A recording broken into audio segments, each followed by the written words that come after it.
Good morning, everyone. Welcome to the meeting of Orange County Board of Supervisors for June 6, 2017. We will begin our meeting with the invocation to be offered by Vice Chair Doe, and today's Pledge of Allegiance will be led by Supervisor Spitzer. Would you please all stand? Good morning. Please bow your head. Loving and gracious God, you are indeed the giver of all that we have, and we thank you today for all your blessings and for a successful meeting here on the Orange County Board of Supervisors. In this time of turbulence around the world, we thank you for the privileges that we enjoy as Americans. Sharing in the suffering of our brothers and sisters in London, we ask that you bless them abundantly as we continue to seek your wisdom, guidance, courage, and strength. Be with us in our deliberations and help us to be wise in the decisions we make for the good of all those who have placed their trust and confidence in our leadership. Dear Lord, please give us insight to lead with integrity, that our decisions may reflect what is right and good. Keep us from short-sightedness and pettiness. Help us to make decisions that are good for all and guard us from blind self-interest. Lord God Almighty, help us show our first responders how much they are appreciated. May these brave men and women know that God and their community supports them and cares for them. Give us ways to demonstrate our gratitude and thankfulness for their difficult sacrifices each and every day. Dear Lord, grant us the humility to always seek your will in all we do and say. All glory be to you, loving God, forever and ever. Amen. Amen. Today is the 73rd anniversary of D-Day, when the Allied forces began the final push in 1944 to defeat Nazi terrorism. Supervisor Doe just did the invocation and talked about the events in Europe. 7 were killed Saturday night in East London, 22 in Manchester 2 weeks ago. I see a connection between D-Day and the Nazi terrorism and what's going on in the world today. And all over the globe, if you look at the president going and meeting with all the nations a week ago, I think it was, about a week ago, 10 days ago, I think the entire world looks to the United States every single time it comes to these conflicts, whether it's Nazi Germany or ISIS. So as we renew our faith in our flag, let's continue to hope and pray with the greatest nation on earth and the greatest flag that was ever created, the United States of America. Please place your hand over your heart. Ready, begin. I pledge allegiance to the flag of the United States of America and to the republic for which it stands, one nation, under God, indivisible, with liberty and justice for all.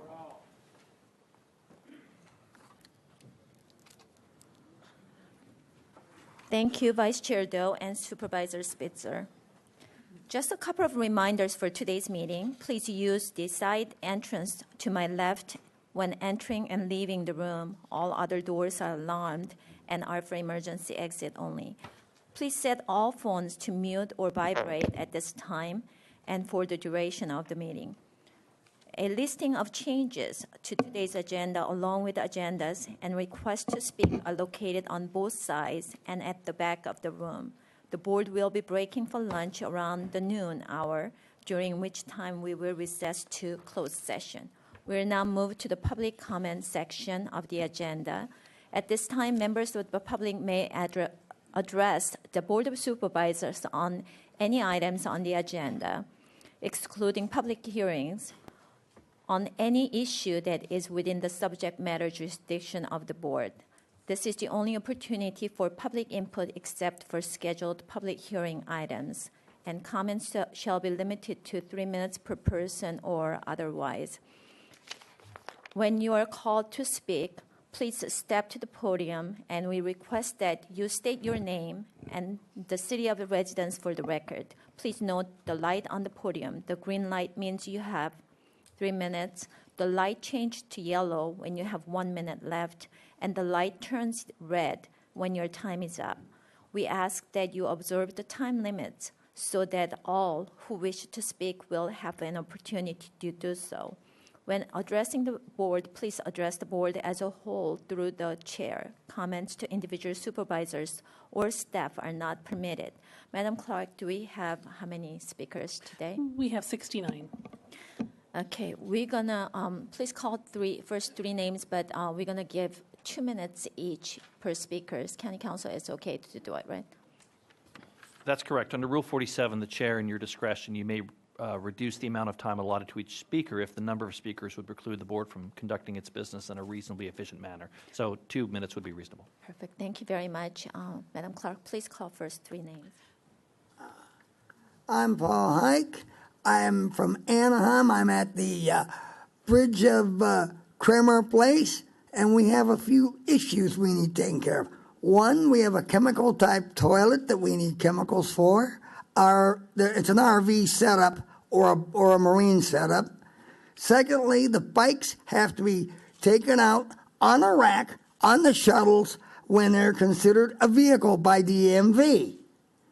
Number three, the drivers of the shuttles are not properly classed to drive those shuttles. They're C drivers with B rigs. The rigs look like a access-type bus.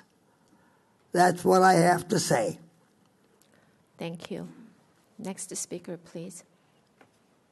The next speaker is Jordan Hoiberg. After Jordan, the next three speakers are Janine Robbins, Michael Robbins, and Bruce Creel. Hello, my name is Jordan Hoiberg. I am a resident of Newport Beach. I'm here today to speak regarding the proposal to spend $1.5 million for homelessness services on the Santa Ana riverbed. I'd like to start off by breaking a rule and strongly commending Supervisor Spitzer for acknowledging the crisis that is currently occurring there and for reaching out to his fellow Board of Supervisor members to reach an agreement that's amenable to all parties. I would strongly encourage you to pass that. Regarding some concerns that activists have, the biggest concern I've seen is the 24-hour police presence. However, we consider this to be reasonable, given the fact that the county is going to be possibly placing restrooms and showers down there. It's necessary to protect the property and the people who are going to be using those services, as well as any aid workers down there. We would only request that that police presence be used to as a way of inhibiting potential violence occurring at the riverbed or potential abuse of people, and not used to criminalize nonviolent acts. We also hope that the Board of Supervisors seeks out activists and members of the homelessness community when they award these contracts if they do pass this proposal. I would also like to speak in favor of agenda number 41, I believe it is, regarding homelessness and veterans. I would strongly encourage the board to pass that. I believe in the 10-year plan they want to they wanted to eliminate veteran homelessness by 2016. That clearly hasn't happened yet. This goes a long way towards that, of course. And I guess back towards the riverbed, I think that I understand the goal is to remove people in the long term, between a 6 and 12-month period. I do not think that is possible without a housing trust or some kind of permanent supportive housing. Currently, people in emergency shelters, and the county's current plan is to expand emergency shelters. 70% of them end up back on the streets, another 12% end up in emergency shelters. So really, an 18% success rate isn't high enough to get people out of homelessness. Thank you for your time. Thank you. Next speaker, please.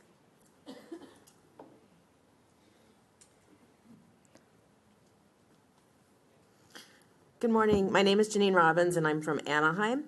For 98 years, the Ringling Brothers and Barnum and Bailey Circus was known as the greatest show on earth. I, however, think that what happens in these chambers should be called the greatest show on earth. 2 weeks ago, we had Supervisor Spitzer waving around his checkbook, vowing to pay the $2,000 permit fee required for the possible placement of the porta potties. In my opinion, he knew that he had zero support from the rest of you, so he would never have to pay the $2,000. What a show that was. Last week, we had headlines stating that Supervisor Spitzer and Doe would like to request $1.5 million for homeless services to the riverbed until permanent housing could be found for these residents. It's a drop in the bucket because I'm not sure which section of the riverbed you're talking about. The encampment between Talbot and Slater is just as big as the one by Angel Stadium. It is time to end these theatrics, roll up your sleeves, and get to work on your 10-year plan to end homelessness. It's 7 years right now with little progress as the homeless crisis is increasing day by day. You have committed zero, let me repeat, zero county resources in the proposed budget to the establishment of permanent affordable housing. Yet Susan Price has stated that 90,000 residents are on the cumulative wait list for one of Orange County's affordable housing units with a 5 to 10-year wait. It's time to commit the resources to end homelessness. I just listened to Supervisor Bartlett speak about elder abuse. Can I report you for elder abuse? Because the number of homeless seniors is astronomical. I would call that abuse. I just watched you give a proclamation to veterans, yet there are almost 500 homeless veterans on our Orange County streets. By failing to implement your own 10-year plan, you are responsible for the miserable quality of life, not only for the homeless population, but the housed residents that are impacted by the unhoused residents. Please do something now. Drastic times require drastic measures. It is time to act now. Thank you. Next speaker, please.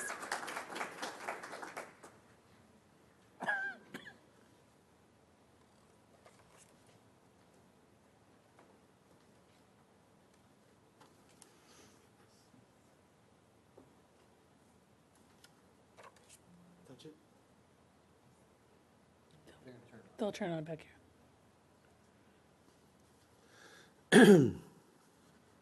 Well, excuse me, 72 is the number so far, 72 dead on the street, and the average age is 50.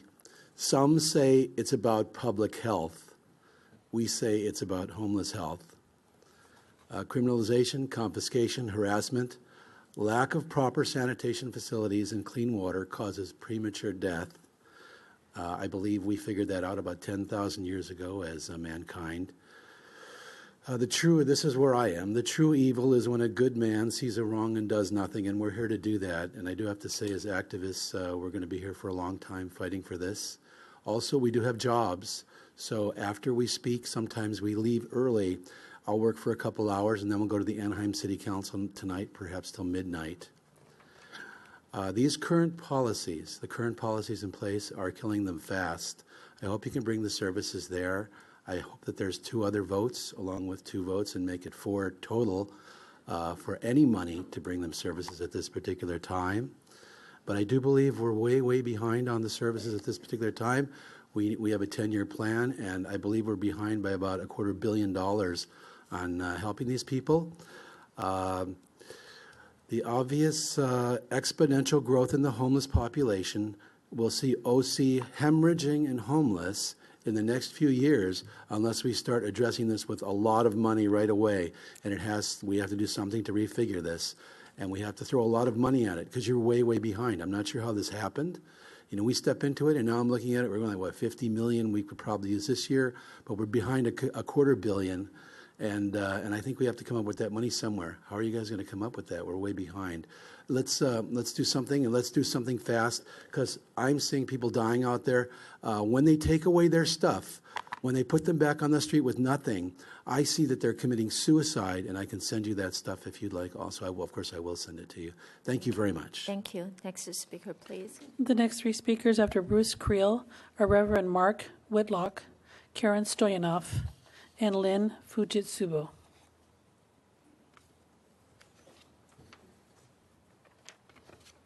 Good morning. My name is Bruce Creel. I'm from Tustin, California, and thank you for this opportunity to address the Board of Supervisors. I would also like to first put out thanks to all the volunteers, my church members, and the community has put forth to respond to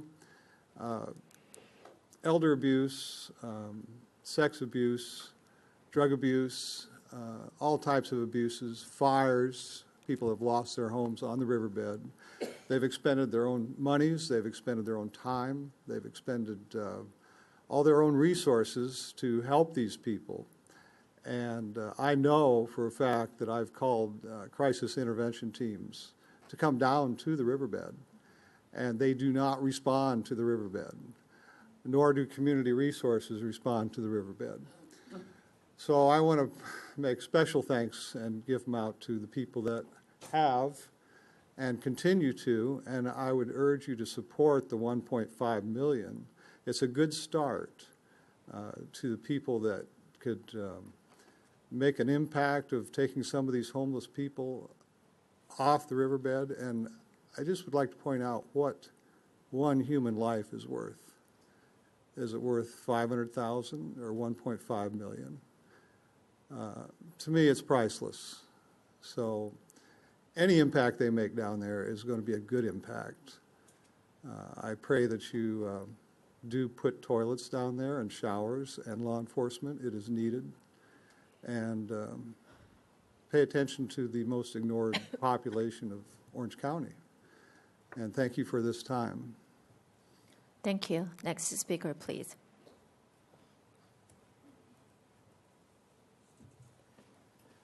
Good morning. We are the African Methodist Episcopal Church. Standing with me is Reverend Dr. Charles Dorsey. My name is Reverend Mark Whitlock. We serve as pastors of the largest African American church in Orange County with 3,500 members. The AME Church has 2.8 million members. We've been in business since 1787. We're in the business of making sure that the oppressed have a voice and civil rights becomes a reality in this country. I'd like to pray this morning for the support of the Orange County Human Relations Commission. Let us pray. God, may this wonderful board of elected citizens hear the cries of an African American community that unfortunately has the brunt of hate, racism, oppression, and fear, often heard only by the Orange County Human Relations Commission. God, I pray for the young ones, particularly those African American, Latino, Asian, LGBT, Muslims in school who are mistreated, and they find themselves in churches throughout this county. Many in our offices who cry, whose lives have been permanently impacted by some sick person. But yet the Orange County Human Relations Commission is there to hear that voice and speak truth to power. God, may this board hear your voice today in support of not only retaining the Orange County Human Relations Commission, but paying and giving it more resources so that which took place in London, that which is taking place in Chicago, that which takes place in this county will come to an end. That's our prayer. And may they who have power to make it become a reality hear it. Take the earwax out of the ears, the heart wax out of the hearts, the mind wax out of the mind, the soul wax out of the soul, so that we may do your work. In Jesus' name we pray. Amen. Thank you. Next speaker, please. Yeah. Good morning, Chair Steele and the board also. My name is Curtis Gamble. I'm an activist on behalf of the homeless. And today, again, I'm here to share with you some information about what's going on with the homeless. But before I do, though, I'd like to thank the OC, the Human Relations Board, also for their work that they're doing. I was a former bus driver for 14 years, so I encountered many different situations, and it was just great knowing that this type of work, someone can help us with this type of work. Also, what I want to do is share with you guys is a lawsuit that I settled with the city of Fullerton, and could you give each one a copy? And in that lawsuit, James Mayfield and I, rest in peace, James, we were able to get public restrooms in downtown Fullerton area, which I think that you guys should be able to do the same thing at the riverbed, which you have agreed, and I appreciate that. And the other thing that I wanted to talk about was I'm a veteran, and I was just, not really put out my apartment, but I was paying $1,200 a month for a one-bedroom at Hudson Ridge apartment in Fullerton, and I got a VA voucher, and they refuse to accept the voucher. And that's what's happening to a lot of people at the riverbed and everywhere, the veterans and also the Section 8 people. So if we can get Hudson Ridge apartment approved for, to accept VA and Section 8, as a matter of fact, any apartment approved for that. We're veterans. We served our country. We didn't serve a specific building or anything. The guys who died, the young men and women who died for their country, they died for the right to live anywhere they want to. And I think that if we kind of sit down and put this together, me being a former real estate broker, we can make these numbers work for the homeowners, for the builders, the apartment owners, so that they won't have any fear. So anyway, I like to get together and so we can work this out and make this happen for everyone. Thank you. Thank you. My chief of staff sitting here, Mr. Sir, can you just give your number so we'll check it out for your voucher that how it's working so we can check that out right there. Yeah. Next speaker, please. Heidi Zimmerman, founder of Omas Angels, 50-year resident of Anaheim. I would like to report a hate crime. My goal, this is a quote, my goal is to get everybody out of that riverbed and then make sure you can't live there again. We talk about discriminating against people of color, Jewish people. We are discriminating against homeless people. And as part of that, where do you want them to go? There's no place for them to go. In your budget, there is nothing from the county for increasing permanent housing. Maybe you can show me where it is. I see $650 million going to the sheriff, and I come from a family of law enforcement and military, so I appreciate everything that the sheriff and law enforcement is doing. But when you give all the money to law enforcement and you don't increase permanent housing, where should these people go? You want to get them out of the riverbed, make sure they don't live there. Where should they go? The temporary housing that you have is unacceptable. They're sleeping on top of a bunk. Where do you keep your things? And I'm going to say another quote by Todd Spitzer. I'm not going to deprive them of basic human needs and services. You are depriving them right now of basic needs and human services. What do you consider a basic need in human service? They have no water, they have no toilets, and the goal of this is to get people out. Where? So you should be saying this instead. My goal is to provide permanent housing for the humans. We're talking about human relations, basic human rights, water, sanitation, and a home. Then we can talk about all the rest of this. Your time is up. You're killing people. These are the 72 people that have already died this year. Counting on your backs. Next speaker, please. Good morning. My name is Attorney Dan Kern. I'm a family law attorney here in Orange County. On the issue of Orange County human relations, the board is correct to question whether that money might better be spent on mental health professionals in public schools or mediators through family court services on the 5th floor of the Lamoureux building. Volunteer work is good, but it's not a substitute for government performing its function. The same approach might be taken with regard to the basically Hoovervilles that have sprung up in Orange County. Orange County has grown, and like our neighbors to the north in Los Angeles, the homeless problem here in Orange County has grown. While it seems that we're on the brink of crisis with the encampments right in our backyard here at the Civic Center and on the riverbed, I assure you it's going to get a lot worse if we don't get out in front of it. The 10-year plan hasn't really been followed through with. It's time to put one foot in front of the other. I'm glad that members of the board are waving their checkbooks around. I'm glad that members of the board are arguing, trying to figure out what the next step ought to be. And everybody in this room should encourage that. Activism is about putting one foot in front of the other to attack a problem. Right now, To put it in layperson's terms, we have a cavity that we need to repair. Very soon, we're going to have a root canal and infections and worse. So getting out in front of this and supporting activists who want to put facilities, even if they're temporary facilities, in the riverbed is a good thing. Getting out in front of this and figuring out what we're going to do for our first step, then our second step, then our third step is a good thing. It's better than a 10-year plan with highfalutin goals that may never be met. Getting out and rolling up our sleeves and putting one foot in front of the other is a much better approach, and I would encourage that from the board. Thank you. Thank you. Next speaker, please.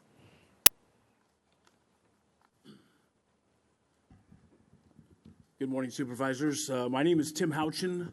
I used to sleep outside these walls between 2011 and 2015, right here at Civic Center. Until about 2 years ago, I got into permanent supportive housing through the Illumination Foundation. And I can't tell you how much that's changed my life. It's given me opportunities that I didn't have when I was homeless. I was able to repurpose my life using some of the skills that I had prior to being homeless and allow me to fashion skills that will help me to live in the future and not have to be homeless again. I've also been able to consider myself as a possible contributor to society and work and serve for the greater good. Last Wednesday night, I was sworn in on the City of Anaheim's Housing and Community Development Commission, and I can continue. This will allow me to continue my advocacy for striving for solutions of homelessness and by providing opportunities for housing for the homeless. So this would not have been able to be possible at all. I wouldn't be standing here having this conversation with you if I hadn't been given that opportunity, and I'm very grateful. And I thank the supervisors for their efforts that they do for providing solutions for homelessness. But I just have to say that I'm sorry, but it's just not enough. I'm asking that this board invest in permanent supportive housing and affordable housing that would end homelessness. And I ask that you would please execute the Housing First model that we find in your 10-year plan to end homelessness. Thank you very much. Thank you. Next speaker, please. After Barrett, the next three speakers are Lou Noble, Karina Hill, and John Safari.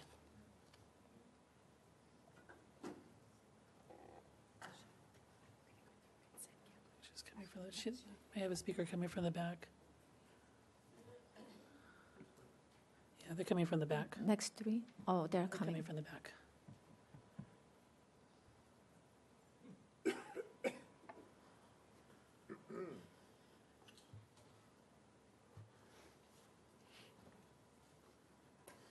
Thank you, Board. It says in the Bible, do unto others as you would have them do unto you. So I said, put yourself on those who are less fortunate and ask yourselves, how would you like to be treated? Remember that decisions that you make come into light. Do what is right, and you should be honored. Do what is wrong, and you should be ashamed.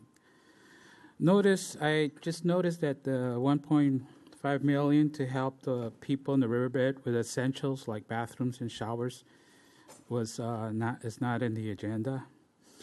How long must people wait for these essentials that are actually needed? You know, if I was out there in the riverbed, this is what happens. This is, what would I do with this? Put it in the trash so the workers could come and pick it up? Well, that's a health hazard. So those essentials are basic needs that they need now. Not yesterday, not tomorrow, but yesterday. Now, the difference between the riverbed encampment and AG which is Alfresco Gardens, is that with AG, there is structure. There's bathrooms, showers, storage for the campers to be able to have some dignity, to get back on their feet, and to be able to look for jobs and housing. So opening Alfresco Gardens is another option to shelters, which people are out there resistant to it. And I talked to so many of them out there. The resistance comes from not having no privacy. These are human beings. How would you like to be stuck with so many people in one room? Thank you. Next speaker, please. Hi, I'm Karina Hill, and I finally have a resident, and that's Anaheim. I was on the street for 3 years with my 5-year-old. And unless you're out there and you have to put your child to sleep in a car or on the street, you don't know how it feels when they wake up and they're hungry or need a place to go to the bathroom or to shower. She was recently taken in April, and I want to help be out there to prevent other people from losing their kids. There just needs to be more options, not just for bathrooms, but housing for people. Me and my daughter looked so many years just to try and find a place. We went to social services, and there was no help for us. Now she's gone, and I have the biggest fight to get her back now. But for the first time in 3 years, I finally have a resident to take her back to. And this really is a huge deal that people need to be taken off the streets. It can't be ignored anymore. It's something that families shouldn't be out there. Veterans shouldn't be out there. And if they are out there, they need a place to go to the bathroom. They need a place to shower. No one knows how important that is, to even wake up and be able to shower and be clean, to go through your next day and to be able to find a job or housing. Nobody wants to rent to you or give you a job if you don't have a place to shower. You don't have clean clothes, they're just going to pass you by. And it can't be ignored anymore. And I just ask for your help. As a mom, as a human being, I'm still out there helping. Even though I'm not out there anymore, I go out there every week to do what I can to help everybody out there. And I ask you to help everybody that's out there, please. Thank you. Thank you. Next speaker, please. Hello, my name is John Safari. I'm a resident of Huntington Beach. Talked to you guys 2 weeks ago about the porta potties, and just wanted to tell you, poverty is not a lack of character. It's a lack of cash. None of us advocates want them living by the riverbed either, but that's where they're at right now. And we're going to have to continue to come and be the voice for the people that aren't being heard. And, I want to thank you for the proposal, but I'm kind of wondering where it went and why it's not in our agenda today. Obviously, it's a small step in the right direction, but it is nowhere near a dent in the issue that we're even dealing with right now. We need structured campgrounds, and we need them now. Shelters don't take everybody that's out there, so where will those people go? We live in Orange County. We're trendsetters. We always have been, and we always will. You guys have the ability to leave an amazing legacy for yourselves. When we end homelessness in OC, the rest of the country will be able to follow our lead. The longer that we wait, the more people will die on your streets. Is that the legacy that you want to have for yourself? Thank you. And I would, again, extend an invitation for you guys to come out there with us. We're going to be doing an event on June 24th to bring services such as ID services and nursing and all that with them. So we're here to help you if you will help us. Thank you. Thank you. Next speaker, please. Good morning, Chair Steele and Board of Supervisors. My name is Craig Green. I'm the mayor of Placentia, and I'm here today to ask for your support for your agenda item number 41, which is the loan funding mechanism for the Placentia Veterans Village. I think it's an appropriate day since this is a celebration of D-Day that Mr. Spitzer brought up. I'd just like to ask for that support, and we move forward. It's going to house 49 homeless veterans, so that's going to help in that aspect. And I was lucky enough that not long ago I got to select the address for this project, and that address is going to be 1945 Veterans Way. Thank you for your support. That's great. Thank you very much. Next speaker, please. Good morning, Board of Supervisors and fellow citizens. My name is Nancy West, and I'm from Anaheim. Thank you, OCHR, for what you do. I'd like to thank Sean Nelson's staff for the time that they gave me to personally give a presentation of Alfresco Gardens. I'm looking forward to a follow-up. Did you know we're in a state of emergency as far as homelessness is concerned? Alfresco Gardens is not for everyone. It was designed with the service resistant in mind. It's for folks who don't qualify for shelter or housing and will live outside no matter what. This is a large portion of the homeless people. Alfresco Gardens is by far not the only solution. Housing, shelters, mini houses, porta potties at the riverbed, and alfresco gardens are all pieces of the puzzle that will end homelessness.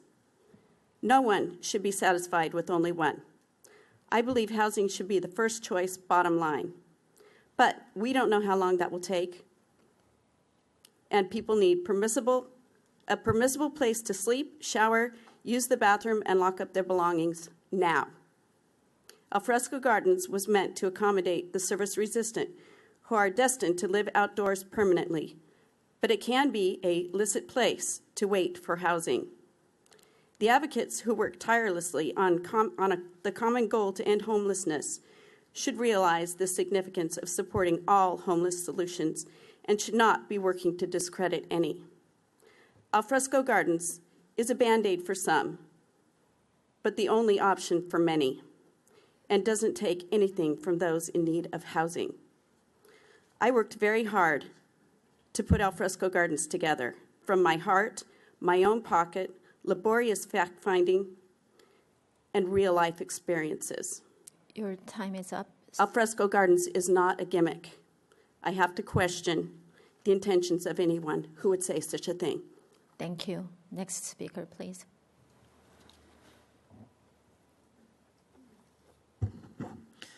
Good afternoon. My name is Linda Linkring, and I'm a resident of Anaheim. I'm here today representing the Anaheim Poverty Task Force to support Agenda Item 41, Supportive Housing for Veterans. We'd also like to remind you to fully fund the Housing First approach in Orange County's own 10-year plan to end homelessness. Until there is enough permanent, supportive, and affordable housing in our county, innovative and interim measures must be used.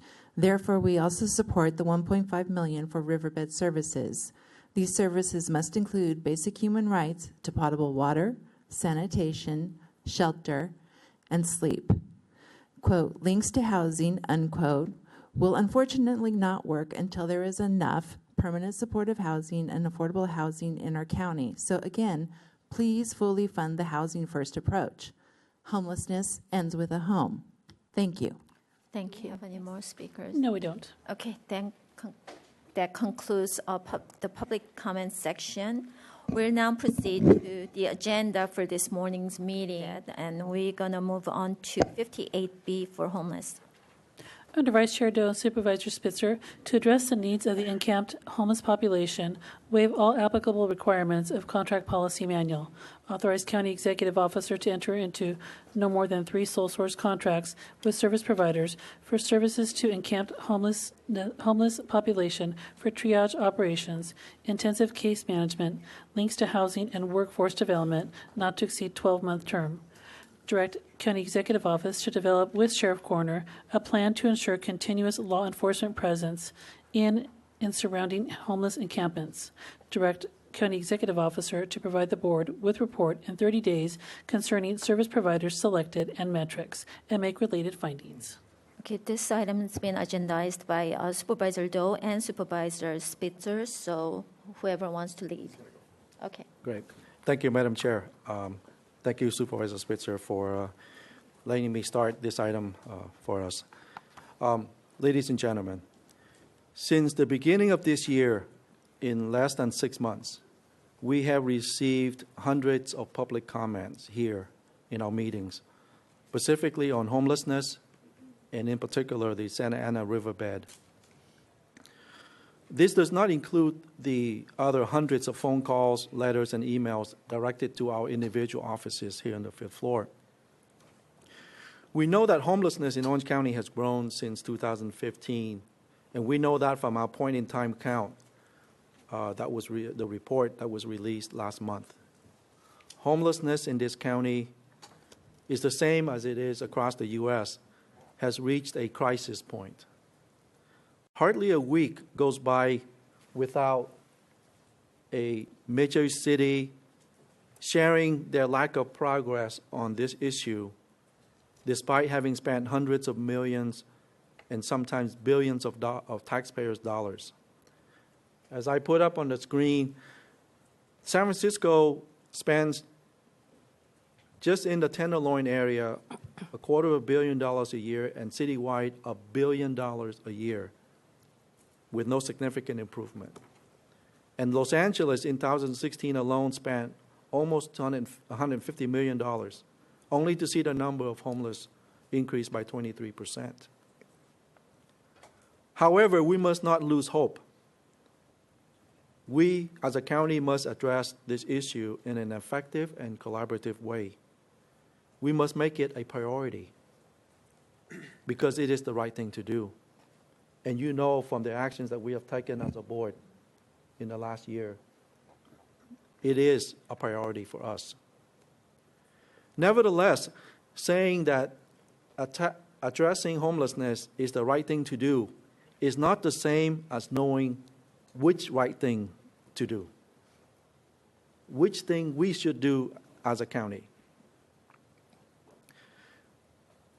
But I know what is not right for us as a board to do is exactly what many in the public want us to do, which is to just allocate money, create programs without a big plan, without a comprehensive plan, without any way to ensure that we will get the results that we want.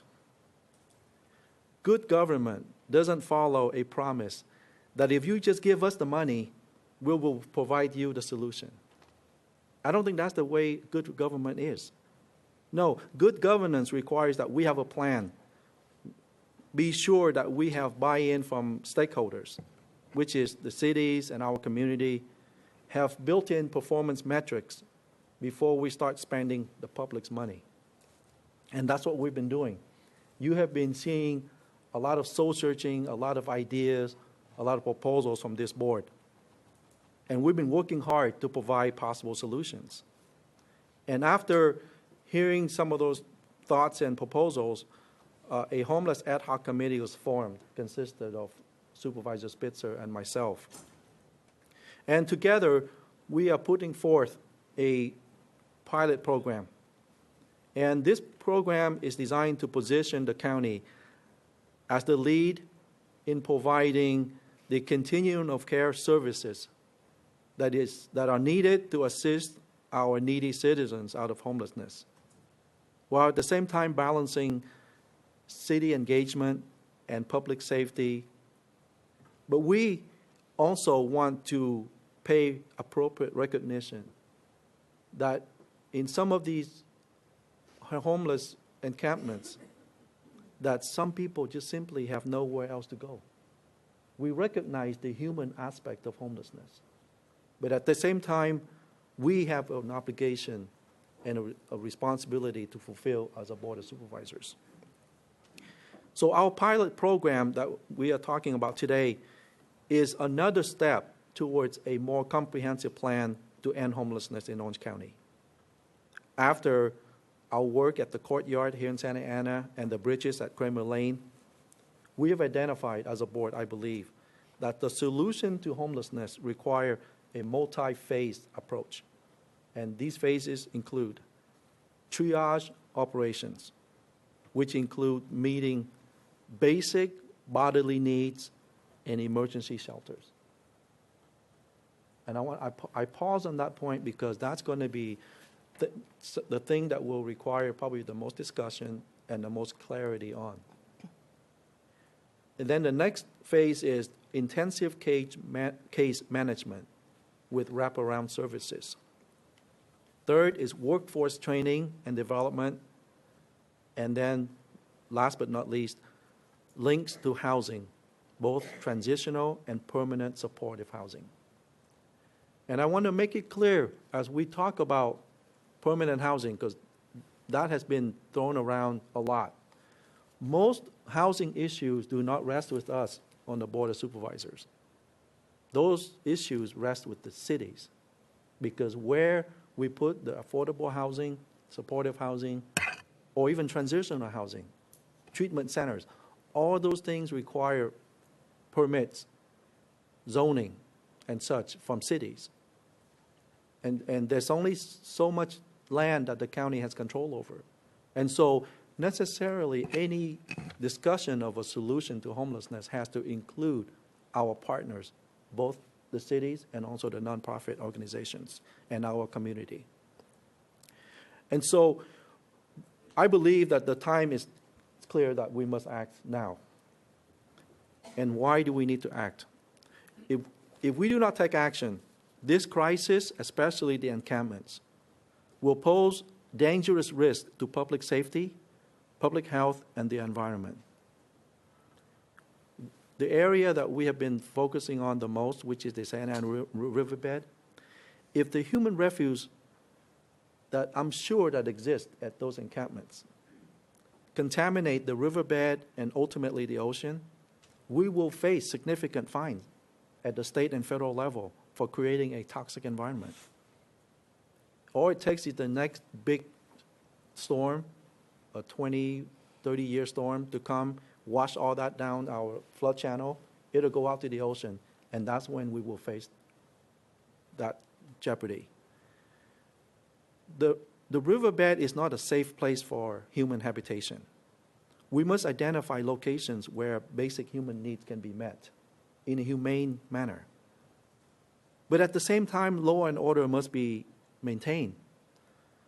Right now, what concerns me is we have allowed to exist an environment that where there's really no law and order. There is no law enforcement presence. And so it is prime for major criminal incidents to happen. Just a few weeks ago, there was a fire that was self-started at one of the encampments. That fire engulfed a tree, which could have easily spread to the nearby residential homes. We have a homeless resident whose foot was run over by a service truck that was trying to maneuver around the encampment to go down the flood control channel. We have well-intentioned volunteers who feel empowered now to drive onto the riverbed to do their volunteer work. And then we heard about a young woman OD'd in her tent. As a former deputy district attorney, I asked myself, do we need to have a major incident or a crime happening in the encampments where lives are lost? Again, because we have no law enforcement presence out there, before we should take action? I do not believe that's the prudent thing to do. And so the pilot program that we are proposing is meant to do both, to be strategic in the sense that we want to address the concerns that we have as a county, but we also understand it has to be flexible enough so that we can learn as we go along, because I don't believe anybody can say that they have a definitive plan that's going to say that I can guarantee success. We know that from other cities around the country. And so with that, I'm going to make my motion, which will have recommended actions that are different from the ASR. So, Madam Chair, and Supervisor Spitzer, if you don't mind, let me state what the amended action are. To direct the CEO to enter into a sole source contract that will include subcontractors to deliver services outlined in the ASR with an amount not to exceed $750,000 for a period of 6 months, from July 1st, 17 to January 1st, 18. Now, why do we shorten the time from our proposal? It is for the second item, action is for the CEO to provide the board with a report on a quarterly basis, the results of the services that we provide. And then to develop, at that time, bringing back to the board after 6 months, your plan for a longer term, if not permanent, solution to the encampments, homeless encampments that we have in the county. Third is to direct the CEO to engage with cities and to work to identify areas to meet basic needs that are accessible to the homeless population. Third is to direct the CEO to develop a public safety plan along the riverbed with the Orange County Sheriff's Department, and to include any resources that you may need in order to maintain public safety, and to include the expenses for that plan in the 17-18 budget. And the CEO will also provide the board with, in your plan, in the permanent plan that you will propose beginning of 2018, metrics that the county can use to monitor our performance in helping our homeless population transition permanently out of homelessness, as well as to help them find supportive housing ultimately. Okay, so that would be my proposal.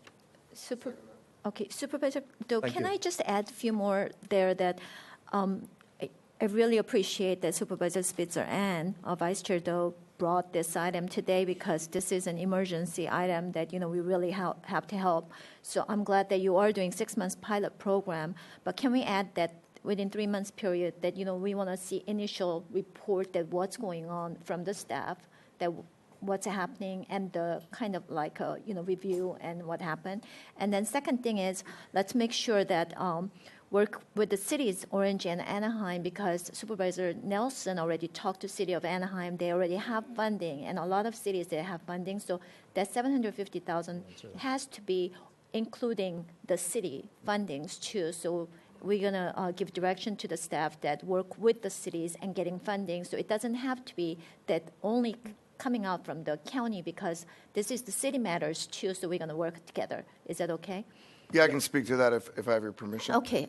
So some of the organizations that are in this business, they have monies that they can then leverage the city money. So not only are we in conversation with the city manager of Anaheim and Mr. Otto from Orange, because Supervisor Nelson and I split the city of Anaheim, and then I have the entire city of Orange. They have the ability to leverage other dollars that they bring to the table. So it's really going to be a consortium of dollars. So to your point, Madam Chair, is that the idea by going out with these sole source contracts with organizations that are in the business of delivering these services, they have monies that they raise through their nonprofits, and then they also either match that or leverage those dollars with the local jurisdictions. And so Anaheim, I've already talked to their city council members, just like they did in the partnership on Kramer. And I think, Mr. Kim, you're talking to Mr. Otto in the city of Orange of the same thing. So that's my response to that. The one thing I do want to, and then I'd like to speak, but I'll wait until it's my turn. Can I just add Sure, one more, that one provider as a coordinator and 2 subcontractors under that coordinator? I think it's going to be much easier step to work with one provider. I think that's what you mentioned, one of the motion, right? Sure. Okay. Just so let me clarify, Madam Chair. My initial motion did include a quarterly report back to this board. So and then one that's provider as a coordinator and 2 subcontractors. Well, I don't think we should tie the CEO's hand by identifying the number of subcontractors. Let's just say that we will authorize the CEO to enter into a sole source contract as a general contractor, and then any subcontractor they may feel they need to utilize to fully implement the plan. Kim? Okay. Thank you, Chairwoman. As staff, we're very excited about an opportunity to go out and directly serve this population. I think what I would ask for from the board is the flexibility not only to work with our neighboring city jurisdictions, but also some flexibility in terms of how we develop the scope and timing of this contract, because those discussions haven't occurred yet since I hadn't had this direction, presumably from the board that we will receive today. So my commitment is to work very quickly, try to engage those cities, try to deploy as many of the services as we know that we'll need as possible. But timeframes may be varied, because it takes time for contractors to spin up, hire, retain staff, et cetera. So we will work on that, and I promise to come back and brief each of you in terms of how we're proceeding, but we're excited to start. Okay, can we have Supervisor Bartlett speaks, and then Doe, and then Supervisor Spitzer can close it? Is that okay? Okay, Supervisor Bartlett. Thank you, Madam Chair. I know that staff has been working on this item for quite a while, and I thank Supervisors Doe and Spitzer for bringing this to our attention today on the agenda. I just want to ensure that with the $750,000 that will be in addition to the dollars that will be provided by the cities of Anaheim and the cities of Orange. Is that correct? I can't make a commitment on behalf of cities in terms of what they would provide, but I think from my perspective, we need a number of things. Not only do we need financial support, but we also need support in terms of access to potentially space. And both cities of Orange and Anaheim have very active homeless service programs, and we'll have to engage them to understand how these services will interact and supplement and work collaboratively with the various programs that they have that are ongoing. So I couldn't tell you exactly what it would look like today, since I haven't had those conversations in any depth, but I will certainly be excited to engage. Okay, I'm happy to get the funds allocated. I just want to make sure that we have a coordinated effort moving forward. I know we're trying to put things together very quickly. It's important for Susan Price, our Director of Care Coordination, to be integrally involved in this process, as she has been regarding the homeless issues. Susan is in charge of working with the various cities in Orange County, our 34 cities, and the 3 service planning areas that we have for homelessness in Orange County. She's working with the cities and the officials with regard to identifying the SB2 zones so that we can work on zoning for specific areas relating to homelessness and permanent supportive housing. To really get a handle and solve this issue, we need to get more permanent supportive housing so that we can continue to move things forward. Otherwise, without the housing at the end of the day, we're going to have high amounts of recidivism, and that's going to be a vicious circle that we don't want to get into. So what I'd like to do is offer a friendly amendment to Supervisor Doe's motion that since housing remains an important and critical need, I'd like to take this opportunity to direct the Healthcare Agency to allocate $5 million of the Mental Health Safety Act dollars specifically towards housing, which is a critical component to solving homelessness. So, Supervisor Doe, would you take that under consideration, please? Of course, I'm supportive of increasing our housing stock for affordable housing in the county. But as far as the exact amount, that's kind of specific. Do we have that kind of funding, and do we have limitations on the use of such funding, Mr. Richard Sanchez? Richard Sanchez, Healthcare Agency. I did get a heads up that this might be coming, and I've been speaking with Mary Hale, our Behavioral Health Director. This is possible. It is. That dollar amount is then possible. Of course. And that's the appropriate pot to take it from, because that's the MHSA dollar fund that we can pull from, and that's the appropriate fund for the homeless housing. We have different pots of money for housing, but this is the most appropriate where we have a significant amount of dollars to pull from. Sure.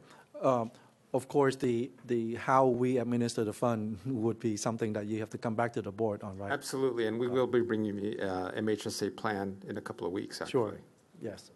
Thank you for waiting for a long time. Supervisor Spitzer. I have a question on that before I make. Okay. Was it my turn, or was Supervisor Bartlett I guess, done? do you want to finish it? Step on all day. Everybody's stepping on. Go ahead. Mr. Sanchez, I have a question for you. I've been talking to Mary Hale for a long time about a detox center in this county and other things that we've seen in San Antonio. I mean, we went to other jurisdictions to look at best practices to deal with this. Absolutely. So this conversation has expanded a little bit from the riverbed. In the budget, are you coming back with an assessment of all the funds that you have available through whether your agency or social services and other? In other words, why aren't we doing that blending or that analysis of all the various sources that we have available to take on this issue? Because for that to come here and then you just step up and say, I got a heads up and we could do it, that's kind of an odd way to tell us that you have resources. That should have been and should be an ongoing global discussion about the complete spectrum of resources, funding, and others, grant opportunities and like that we have, and the ability to quote unquote leverage other dollars. So isn't that part of the 10-year plan, Mr. Kim, you look like you want. I mean, this shouldn't come up ad hoc like that.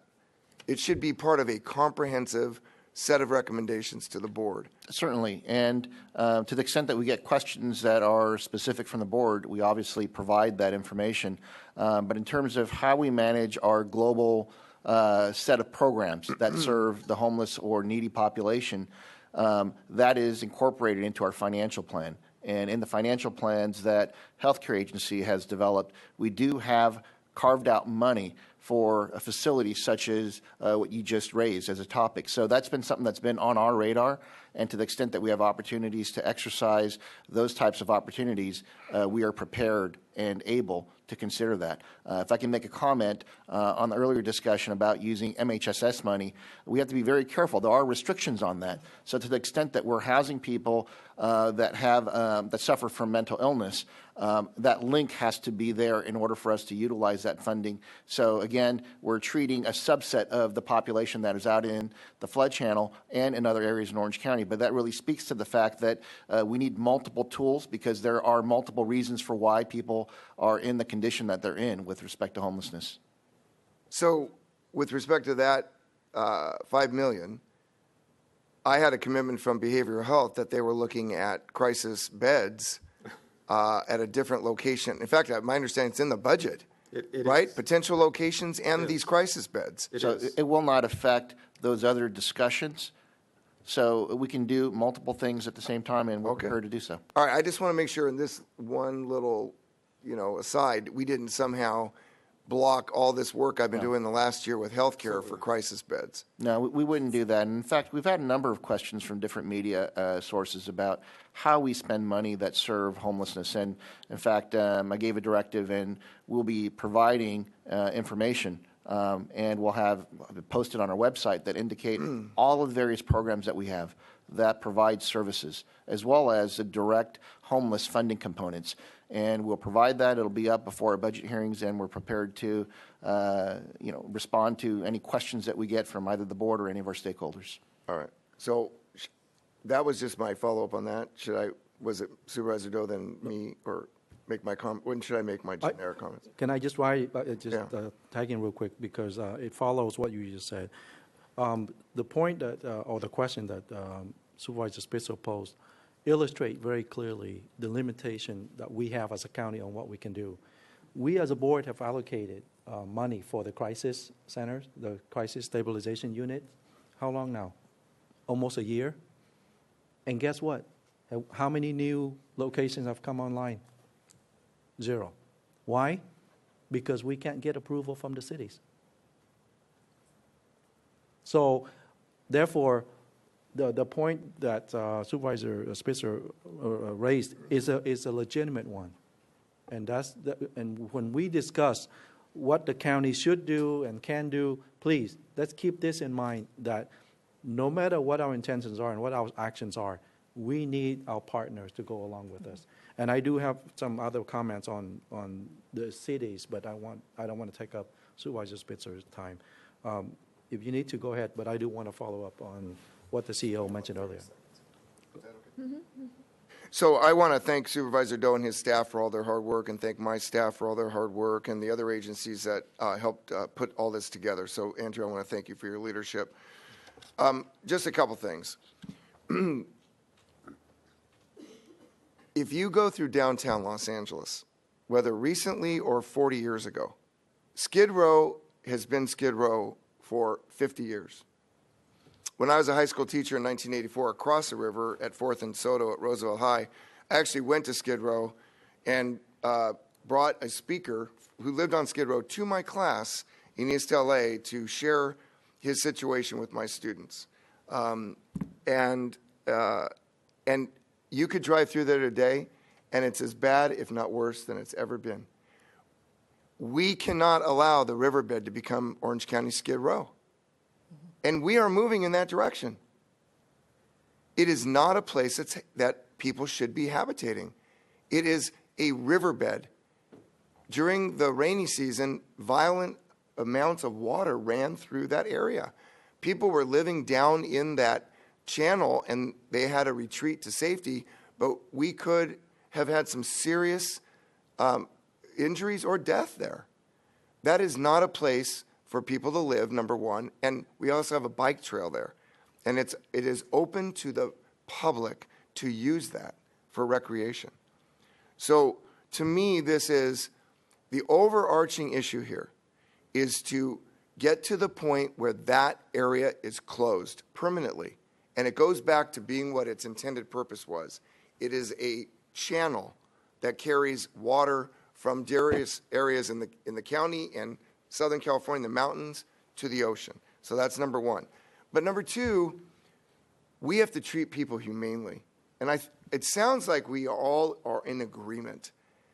I agree with the speakers. Those people are there, they're living there. But it doesn't mean we're blind to the fact that that can be an ongoing practice. But while it is occurring, and until we come up with transitional options, we've got to treat these people as human beings. They are human beings. And today I will argue, I do not believe we're being humane about it. And we're going to get criticized. There's a lot of chatter all over with people who are very critical of me in terms of wanting to provide basic human services for people while we're in this interim period. So what I'm trying to explain, and I'm going to take the opportunity here, is that is for a limited, finite period of time. And Mr. Kim, when you come back to us and give our reports from whoever ends up getting this contractual work, they have to have a very certain timeline when those individuals will be out of that riverbed. And Mr. County Counsel, I would say, because we had the lawsuits and everything else, we need the legal analysis concurrently with how we're going to work with Judge Carter and others who have jurisdiction about how we're going to work on the transition plan to close the riverbed. So I want to make sure we're doing it concurrently, because I don't want anybody to think that we're bringing all this to the table with the understanding that that's going to be a permanent encampment. It cannot be a permanent encampment. Not when we have the courtyard, and not when we have Kramer, and not when I'm hearing Mr. Sanchez and others saying we're going to bring more beds online. That's where people are going to live. And that's the assurance I have from some of the providers that they can transition those people. And I'm going to hold them accountable to that. We're going to close the riverbed. I can't say today when, but we have to have a time frame, Mr. Kim, and we need to know that in the next 90 days. So thank you very much, Madam Chair.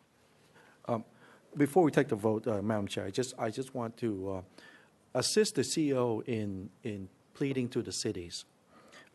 I kept my motion broad and generic, saying cities without identifying which ones, because I don't want to think that the public to think that we're just focusing on Orange and Anaheim, or just that part of the riverbed.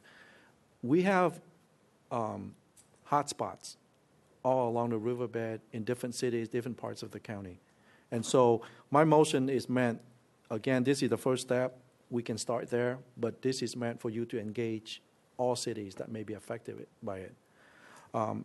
And secondly, engaging the city is more than just asking for funding. I am asking the cities, if they hear my comments, to understand that we need help in terms of identifying space, providing the appropriate permits, and public safety support to make these initiatives work. That's what we need, in addition to funding if they can do it. So this is a collaborative effort. This must be a county-wide effort. It isn't just the county and some nonprofit. It has to be the communities, the neighborhoods, the cities, and agencies, public safety and otherwise, working with us in order to accomplish this common goal. So if the motions are clear enough for you, Mr. CEO, then I'll move ahead. If not, please let me know anything else we need to clarify for you to give you enough information and direction in order to proceed. They're clear enough, sir. Thank you. I entertain the motion. I move for the recommended action items that I stated earlier. No objections. This item passes. Okay, that brings us to the closed session. I'll talk to you guys. Okay. The board now recessed to a closed session.